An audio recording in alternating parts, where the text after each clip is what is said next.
ঝিনাইদহ শহরের Mosharraf Hossain degree college, একটি নাম যেখানে থাকার কথা জ্ঞানের আলো আর শিক্ষার পরিবেশ।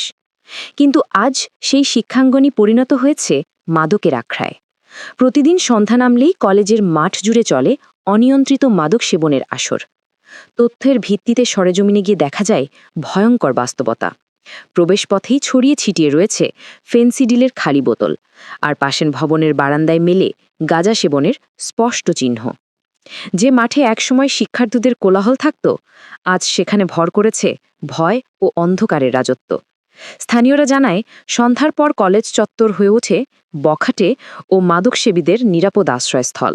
অথচ প্রশাসনের দৃশ্যমান কোনো পদক্ষেপ নেই এখনও।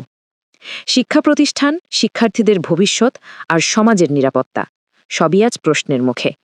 এমন বেহাল অবস্থার সমাধান কোথায়? কোথায় সেই দায়িত্ববান নজরদারি যা ফিরিয়ে আনবে শিক্ষা প্রতিষ্ঠানের পবিত্র পরিবেশ?